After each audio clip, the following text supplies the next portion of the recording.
Ladies and gentlemen, welcome to Realer Sports In Depth. My name is Peter Rosenberg, and it is rare in life that you get to accomplish any dream and get to interview someone who you've always wanted to talk to. It's even more rare and special when that person happens to be arguably the most interesting, important, charismatic athlete in American sports history. My first guest ever on Realer Sports In Depth, my favorite athlete of all time, Brooklyn's own Iron Mike Tyson. There he is, the champ is here. Been waiting to do this for a long time, man. Let's do it. And I have to say, I'm happy to be doing it at this point in your life. Me too. How much happier are you to live life as Mike Tyson today than you were, say, even 9-10 years ago? I'm just relieved that I don't have to fight no more and live under that scrutiny and pressure of fighting and being this juggernaut guy and have to worry about disappointing people, disappointing myself, and it's just I'm just glad I don't have those pressures anymore. I remember I was at the Kevin McBride fight, and it was actually the same night that I had, I think, my second big time radio show, and I had to run. I ran out the second I saw you mentally give up. I was like, oh, Mike's done. I left. I couldn't watch, and I remember my parents called me in the car. And I was so into you that my parents ordered all your fights because they love me so much and they knew how I felt about you. And I called my mom and she said, Peter, I'm watching the interview. She said, you should be happy for him. I can tell he's happy that he's finished. She said, I could see in his eyes, he's done with this. This is not what he wants. Tough. That's over 20 years of that stuff. I'm only, 46 going, that's over 20 years of my life. Over 20 years of my life doing that stuff. But did it feel good the moment you decided you were done? Absolutely. 100%. I just knew, wow, this is over.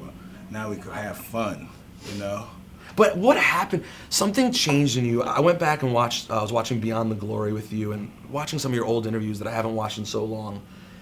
Something behind your eyes changed. There was an anger and a certain level of sadness that does seem like it's dissipated a little bit, and like there's something that's been a little bit lifted from you. Do you feel generally different day to day? Absolutely. I came to my life. I wanted to stop doing drugs. I was rock bottom in my life. I wanted to do something, and I had just recently tragically lost my 4-year-old daughter, and I just wanted to have some kind of legacy for her, to have, even in heaven where she at, to know that my father's conducting himself in a dignified manner, that he's dealing with his theory and his practice, and he's just taking it really to the other level of life. He's just dealing with what life has to do for him. I just gotta be honest, I'm not healed, I'm not whole yet, and it's gonna be some hard work, but that's okay. I'm willing to do it, But when you go back and you watch, let's say, one of the bad moments, like the Lewis press conference, something like that. Does it creep you out at all? Do you feel uncomfortable when you watch the old stuff? I used to, but then as I got older, I understand that's a transformation and a development in life that a person has to go to really find that super ego in himself. You just have to know his consciousness. Even though I'm African American and I'm proud of being, but my conscience supersedes my color. I take life for what the essence brings to me. When I go back and watch some of those things, I always get happy to think there's this person that I always was so fascinated with as a kid, and I would always tell people, like, nah, Mike's not what you think on the surface. There's a lot more to this guy. Are you surprised, though? I knew it would eventually happen, but are you surprised that your image in the public eye has been so rehabilitated? You do get a lot of love now, man. Well, I just had to, I had to try to love myself. That's what it really comes down to. I had to deal with that challenge and starting to love myself realer and deeper. And for me, it's different perspectives, not from love to say how great I am, how grand I am, but to really look at the baseline, bottom line characteristics of who I am. And by doing that, it's gonna require a whole bunch of struggle, a whole bunch of thinking, a whole bunch of reflecting, and let's not forget and mention a whole bunch of therapy, But it's just the unlingering feeling of unfreedom sometimes, and that feeling is such a essential part of my identity than anything else. How important do you think therapy is? Saif and I always talk about this on the radio show, is mental health in the hood is something we've been talking about a lot, and how I come from a world where it's so common, but for a lot of kids who grow up in the hood, it's such a foreign concept. Listen, this is one of my causes that I'm going to eventually is mental illness. Do you know how many people are in prison that need to be in a mental hospital? They need to be in a hospital, and that's not getting any kind of interesting play or foresight, because we're walking around with people who are they're functioning people. They can hold jobs, they can hold family, but every now and then they get sick and they do things that are just not acceptable in society. So they need to, and this is another problem. They misdiagnose these people, you know, because I'm one of these people. I've been in and out of psych wards for a bunch of years, right? This is a 10-year thing. Because that's what drugs lead you to. It leads you to prisons, psych wards, and death. You know, and I was on the verge of going to the last one. But praise be to God. But anyway, it's just a struggle, and it's going to take a nation to help. What would you say your final diagnosis is? What do you think Mike Tyson's your mental issue is? If you know, and not to say that in a dramatic way, a lot of people have mental issues. I personally take Lexapro. I'm generally. I take that too. That's smooth. That's smooth. Yeah. I don't need that much. Not heavy smooth, but it's smooth. I'm not like boom. No, I'm just 10 milligrams. I just need a little bit to keep it. What do you A? What do you take now? And B, was there one thing? I don't take anything now. No medication. Nothing at all. Thank God I went through a change in my living style, my eating process. I had great support from my wife, Lakia. Oh, she's just she's just a paramount in my life, and I get mad at her, and I'm just mad that she dug me out the gutter and cleaned me up. You know, I'm mad that I didn't do it myself. Sometimes I battle with her because of that, and I owe a great deal of my blossom into a functional human being in society to her. Have you forgiven yourself for a lot of the? I'm working on it.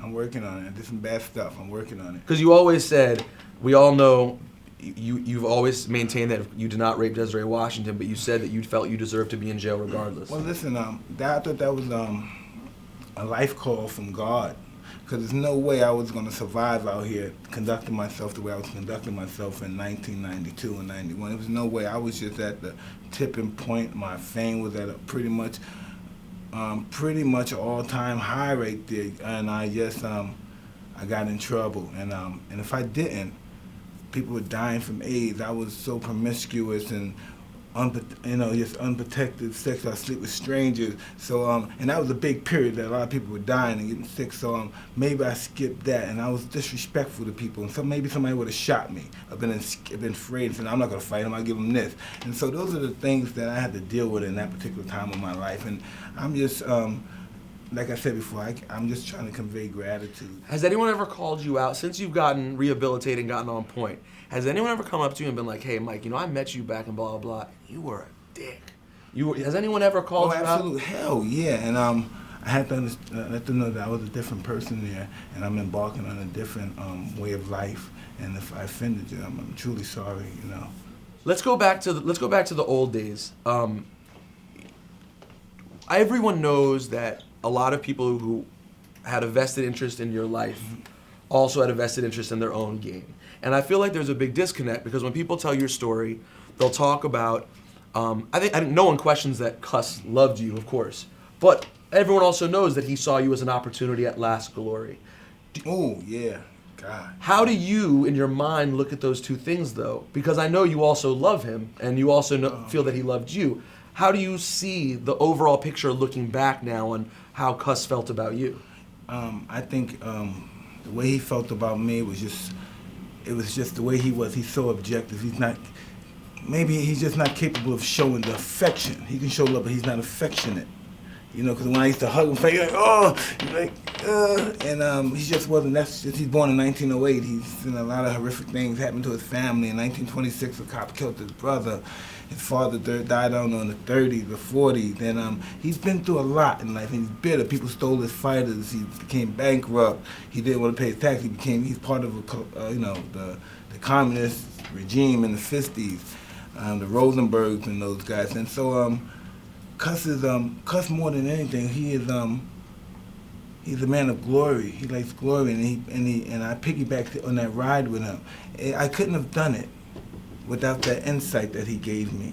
The insight, he gave me the characteristics of jealousy, enviness, pride, selectiveness, objectiveness, freedom of mind, There's so many really adjectives that I really just can't explain right now. But do you think that he, beyond the fighting, do you think that Cuss loved you? Absolutely. This is what he wanted. He wanted the wow, I can't believe I'm getting shaked up talking about. He wanted the meanest fighter that God ever created. To scare the life out of people before they even enter the ring. And does that make you resent him at all? That character ended up kind of embodying too much, or do you thank him for giving you that? At the time, I needed it. I was so insecure, so afraid. I really needed it. And then one thing that always bothered me, and you talk about it a little bit in the one-man show, but there's more to it to me than that, is what happened with Teddy Atlas. Mm-hmm.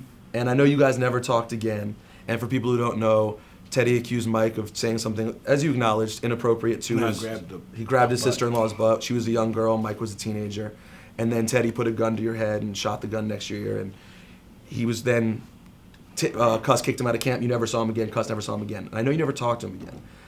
But as angry as that made you, I wonder how much it must have hurt you too, because he was, or did you always know he didn't, did you think he didn't care before then? Hey,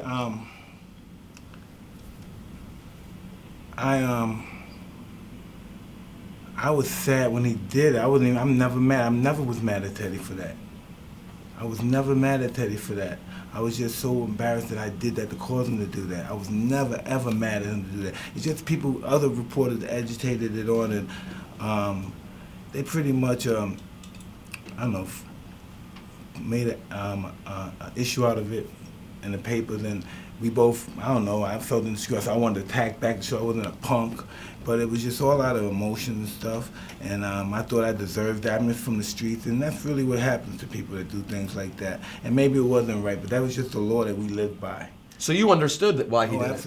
Absolutely. So why haven't you talked then in 20 years? Why aren't you able to bump into him? In the fight game's not that big. And I used to see him a lot and stuff. You know, if he says hi to me, I say hi to him, whatever. But you never had a conversation? No.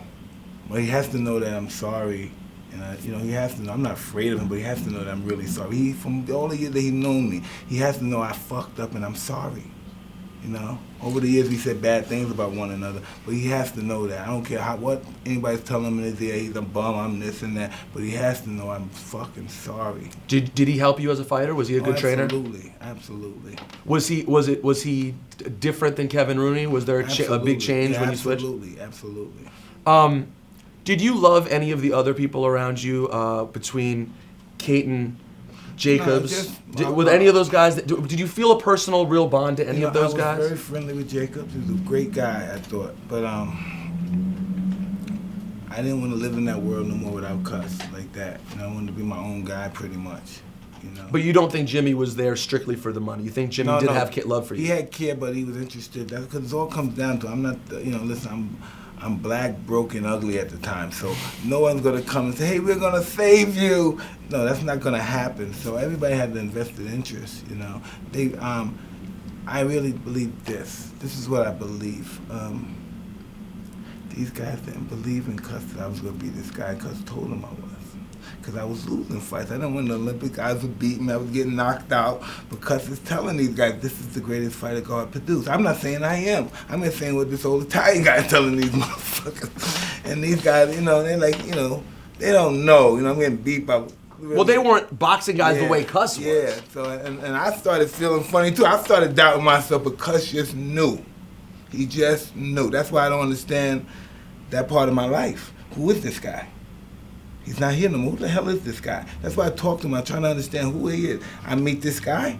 I'm this guy. This guy's not around no more. I don't have, I can't decipher that whole period. What the hell is this all about? Me meeting this guy dying, and now I'm out here by myself. And when you look back at your story, doesn't it seem like, it's almost like such a movie story. You look back at it and the downfall almost seems so obvious in retrospect. Because once that piece was missing, everything changed, and you could see it over time. The guys around you weren't able to do the same thing. These guys are nothing compared. Nobody. That's the whole thing. When you look at me, I wasn't a big guy.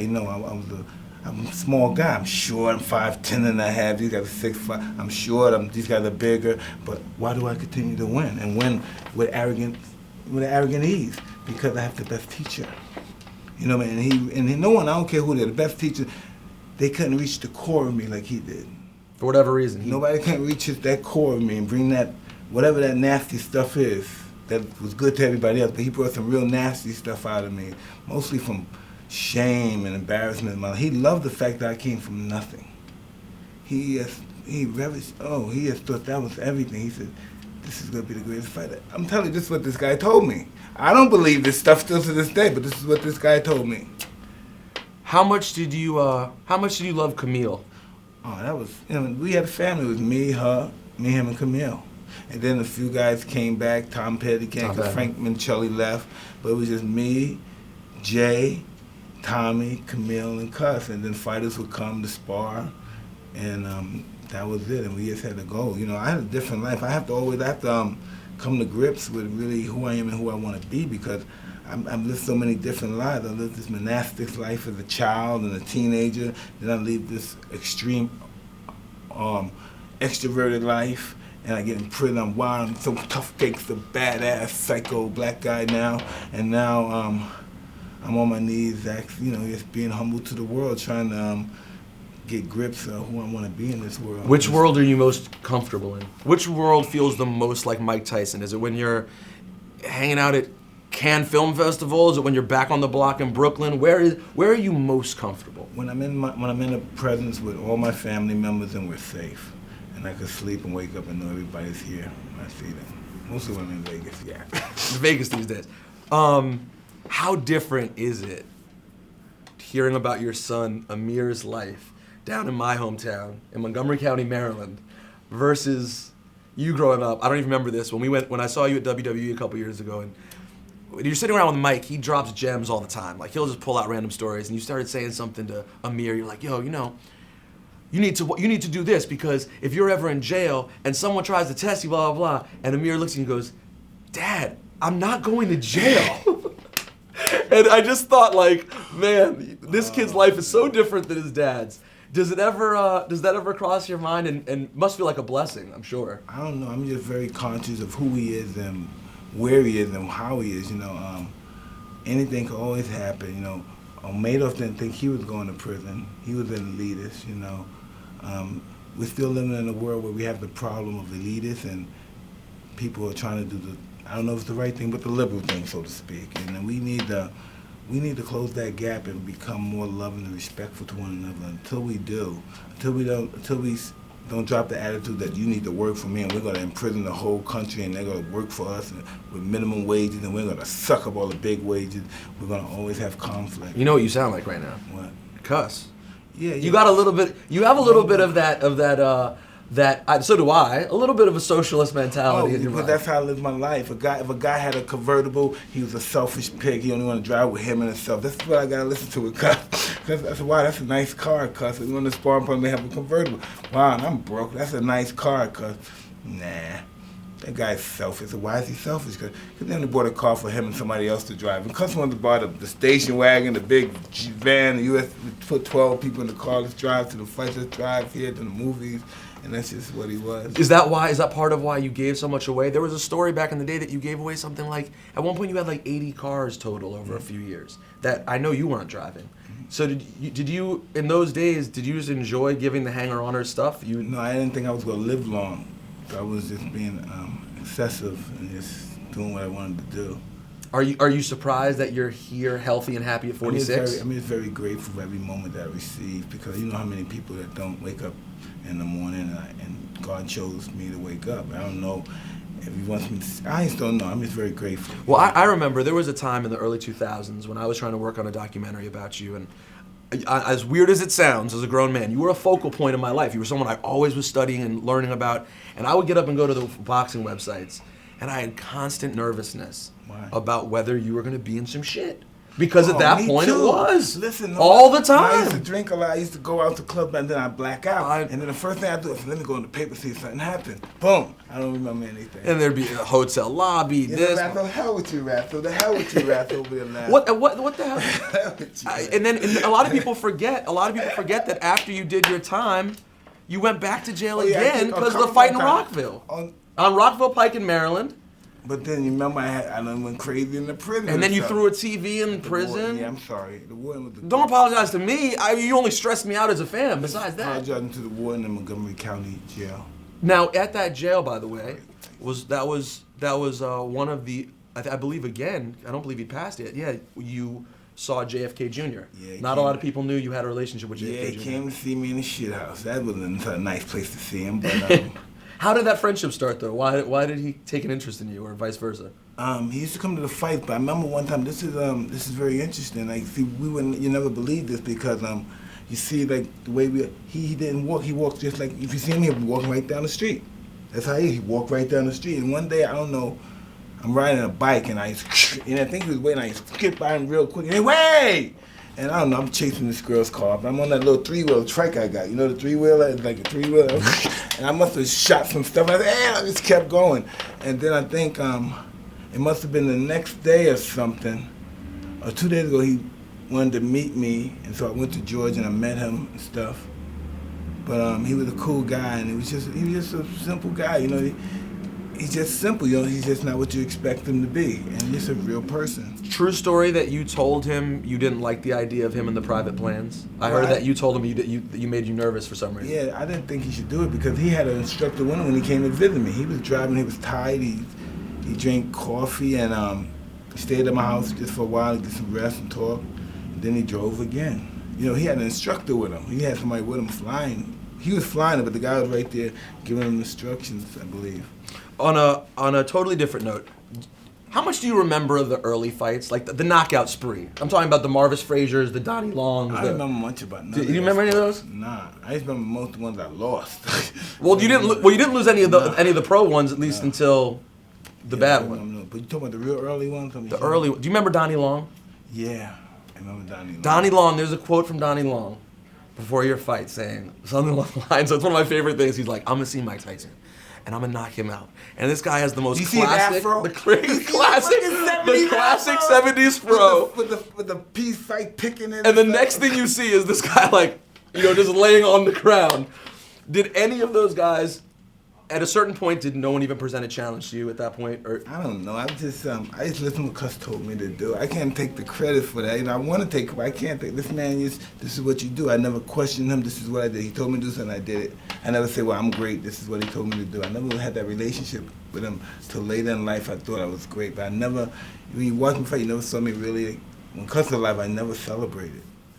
No, it's very simple. I never celebrated. He didn't like celebration. He's one of those guys that he was old school. He didn't like to dance. You know, the football. He's one of those guys. Know what you celebrate for. You acting like you've been practicing this for 2 years. You act like you're surprised this happened. Now listen, if you Mike, a tough guy. I want to ask you a few more things, but just so people know, you got a lot going on. You're actually, if you want to hear his stories in person, and there's nothing like hearing them from Mike himself. Starting February 13th, you're hitting the road. Indianapolis. For that matter. Going to the place where... I'm going back to Indiana. Indiana had me locked up. I'm going back to Indiana. Is that intentional that you're starting there? No, I don't know. I'm just going. I got friends. I've been locked up there for 3 years. You know how many friends I have? You got a lot of people. I don't want to see the VIP list at that show. Bring extra security for the VIP list in Indianapolis. Indianapolis is going to have security, man. God damn, that's the Klan, man. They're going to have security. So, Mike... They ain't going to let these people mess up their pretty white city now. So, you already came in there once, although it was the Black Expo, so they probably didn't care as much at the time. You know, white people weren't worried about the Black Expo. So, you're touring the whole country? Yes. I've seen around 40 cities, states. You seem so much happier being an entertainer than you did a boxer. Because being a boxer is hard work. You gotta look hard at a motherfucker all day. What motherfucker, huh? Motherfucker, I'll kill you. You did it so good at the time, though. At the time, it seemed like it came so natural. We all believed it. Like, you said stuff that made, a lot of practice, Cuss is a great teacher. And people didn't realize how much you lifted from movies and stuff. Like, I'm gonna eat your children. Or, you know, people say it all the time. It's like the classic quote. But you jacked that from a movie, didn't you? Didn't you watch some, like, martial arts flick or something like that? I saw something like that. That's why it came so crazy. I mean, I guess I was smoking a little bit after one fight, and so I'm ranting, you know, rap stuff? I mean, it's ranting. That Sour Diesel had me ranting. Sour Diesel had me ranting, Petey. So you said, I want his heart. I'm gonna eat your children. My defense is impregnable. But you did cut. You were also a fan of wrestling, so I'm guessing those promos and stuff kind of came naturally to you too. Absolutely. You know, it's all like, yeah. You got geared up, man. But listen, Muhammad Ali got his style from Gorgeous George. You know what I mean? That's fake stuff. But with Ali, that was real. You know what I mean? So it's not about that's not fake. You know what I mean? That's a persona. That's a character. That's a real person. Do you enjoy the wrestling stuff a lot? Oh, I love that stuff. Because you could still go back and be huge with WWE, I think, and you're still in the shape that you.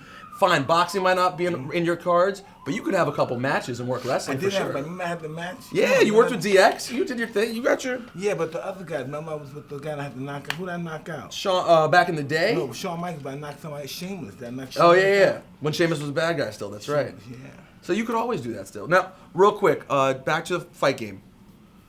If you had fought Buster Douglas again, would it have never happened again? Was it a one-time thing only? We would never know because it didn't happen.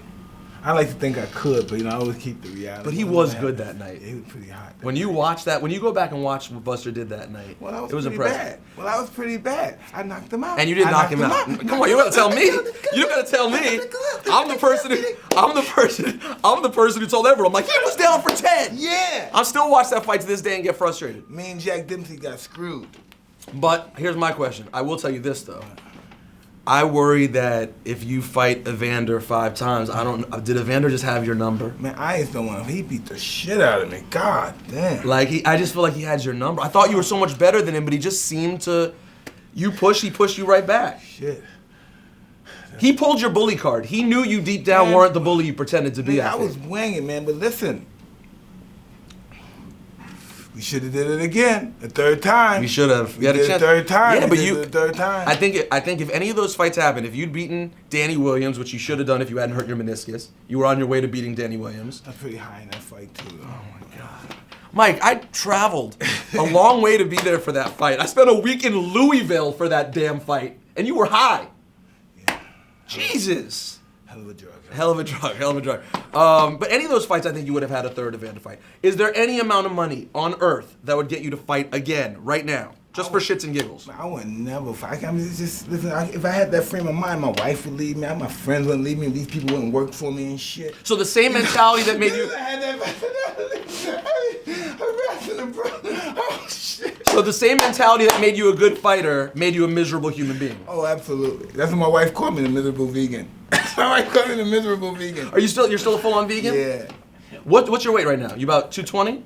230, perhaps. You're almost in the best shape of your life. I don't want to do that. I just want to stay laughing and having fun. You know, that's just a hard job being a badass 24 hours a day. Looking at what the fuck you say, motherfucker. You know, that's too much. God damn. Then the guy goes, I said this. Come outside. And now you gotta do it. Now you gotta do this. Oh no, the guy can't just be scared. Why could he be scared? Fuck. Yo, what is it like? I've always said this. You were at a rare level of fame. You were at the kind of fame that you are in that Madonna, like crazy, your whole life it's gonna go away. Never. Till the day you die, you are gonna be really famous. Are there days when you just wanna crawl into a show and you're like, I can't take the autographs today, I can't take the pictures today? Some days I wanna be on the ground. You know? On the ground or underground? Underground. No, don't go underground. Nah, God, listen, man, everybody deals with it different. And sometimes, this is what it is. We all have baggage. We all have baggage. And sometimes, yes, from human instincts, we bring our baggage with us in our new life.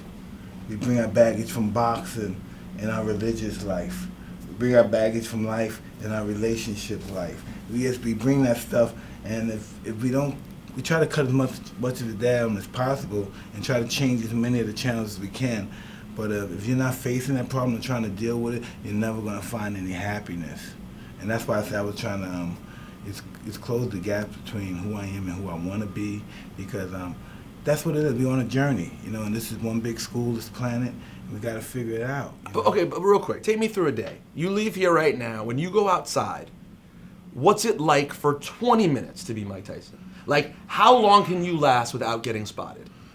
Well, New York is difficult because everybody in New York pretty much know me. I got this, this tattoo, so it's gonna be hard. And by the way, I did SUV without the tattoo. SVU. SVU. They covered the tattoo? I'm used to driving an SUV. I know. Said that, all right? By the way, Mike will be on Law and Order SVU. SUV. On NBC. SVU. February 6th. So, even without the tattoo, they still knew you though. But 20 minutes, what's it like? Can you ever go and eat and not steal the stairs? I'm going to do that. You can stare at me. You can do whatever you want. You can come over and take pictures. I'm going to eat. I'm not going to imprison myself.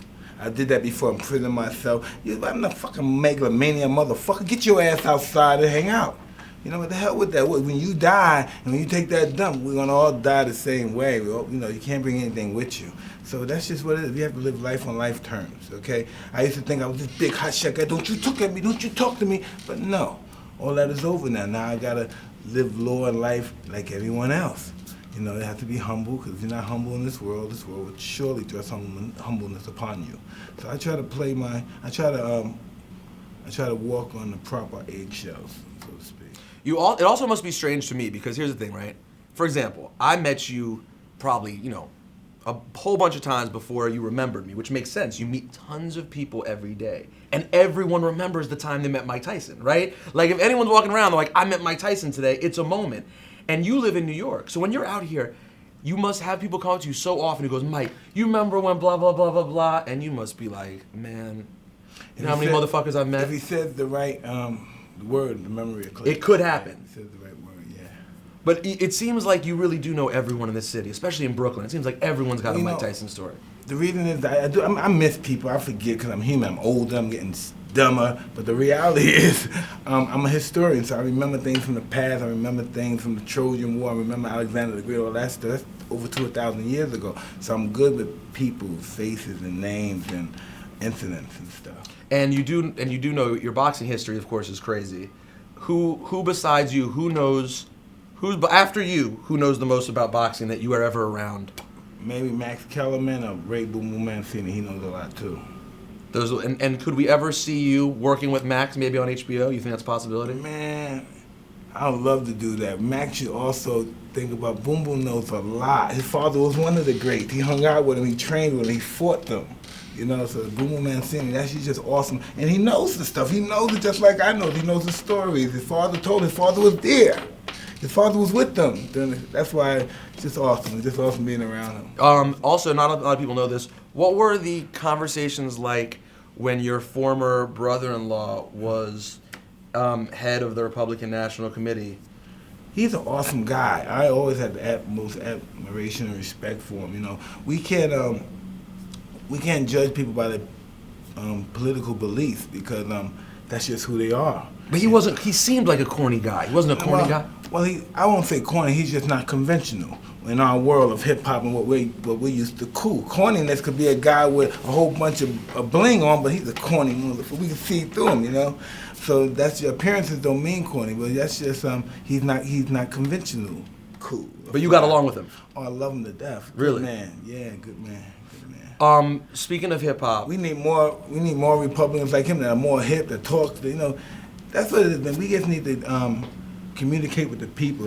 We have a really with our political leaders and the masses of the people. We have a real disenfranchised with one another. You need to stop being disenfranchised and not only letting them. They just want to hang out with the elite people. You need to hang out with the people who are suffering the most damage. You don't want to hang out with the people that have just as much money as you. Well, that's the Republican problem, though. They want to do it without hanging out with they want to win over those people without being with the people. Is often the problem. I ain't gonna say nothing else about a Republican, because my wife hear me say anything good about a Republican, I'm not gonna be able to come in the house. Good. Well, Kiki and I are on the same page. Kiki and I are on the same page, Mike. You almost rolled me into that. No, I'm dead. Don't say nothing. I hate Republicans. Don't say nothing. Exactly. Oh God. Okay, hold on. Speaking of hip hop, real quick, you are, as I once put it when I was trying to make a documentary about you, you are part of hip hop's collective imagination. You are like this. You are beyond an icon in hip hop. You're just a figure that is always referenced. That you will always be the epitome for what hip hop toughness is all about.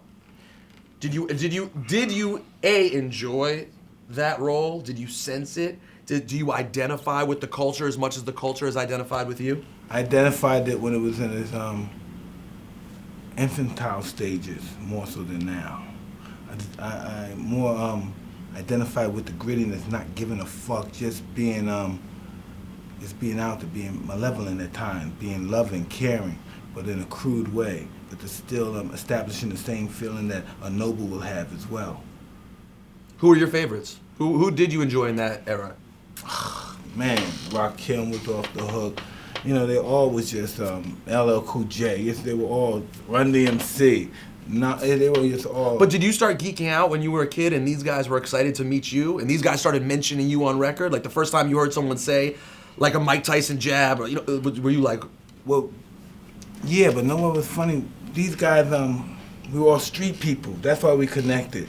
Like if it wasn't rap, these are the same guys that would be on 47th Street, you know what I mean? I don't know, just looking at the life, getting involved with that life, you know, 42nd and 7th Avenue. We all into that world. This is just what we are. We're street people. You know, most of us, not all of us, most of us have even dysfunctional families, dilapidated families, or else just no families at all, you know. And even though some guys were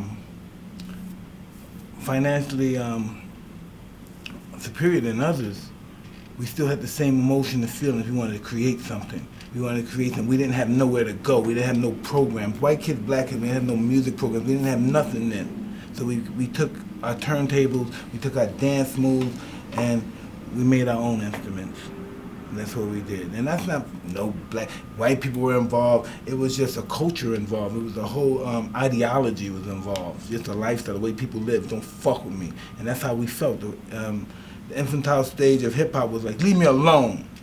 You know, like when you think about DC Comics is telling you, listen to your mother and father, Superman. And the Marvel Comics is saying, everybody's picking on me, mom and dad don't understand me.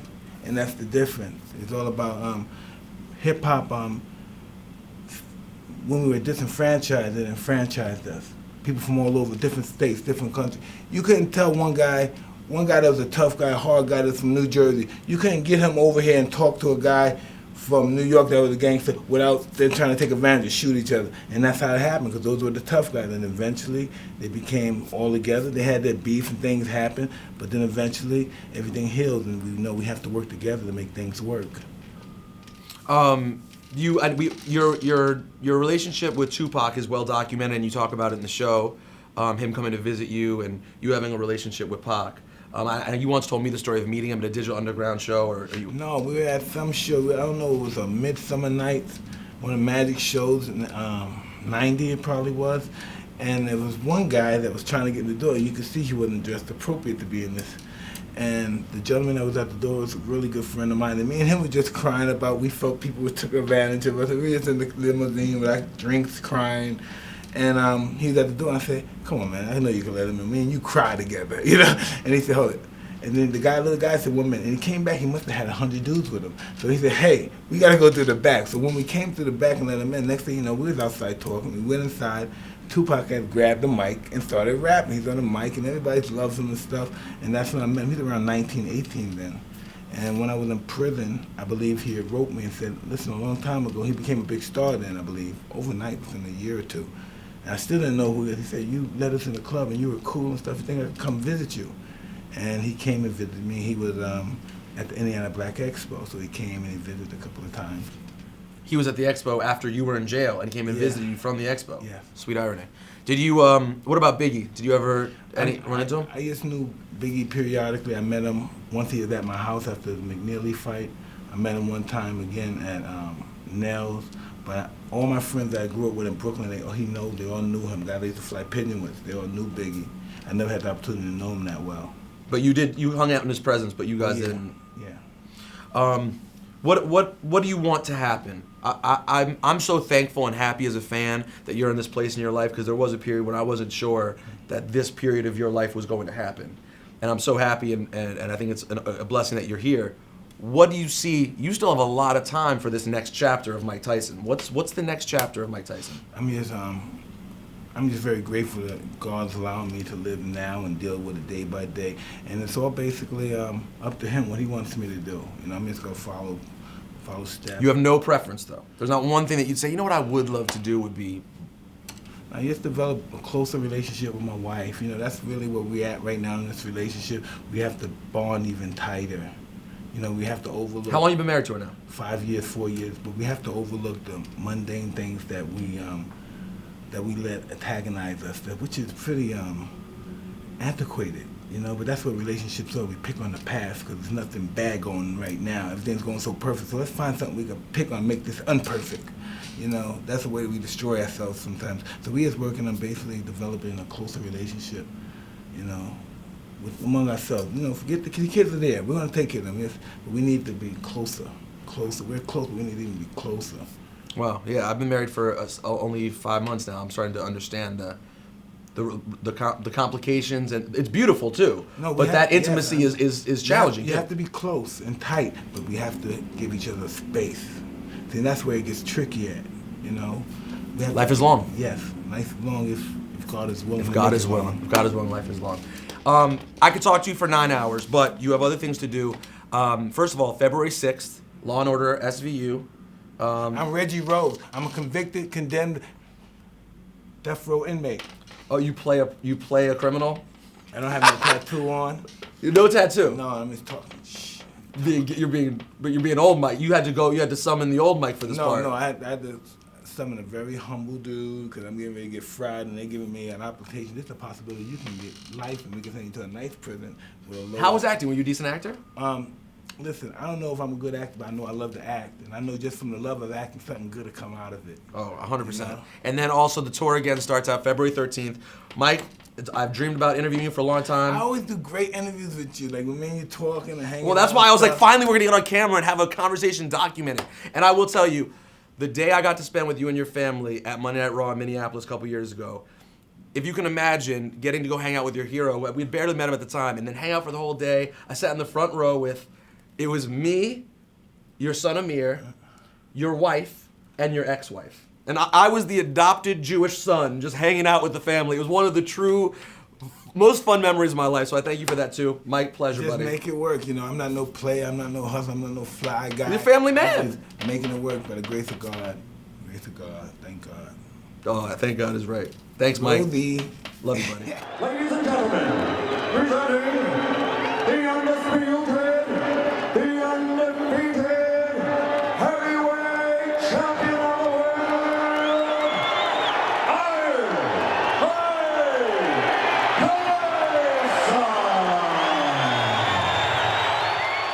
We'll catch you next time right here, Realer Sports.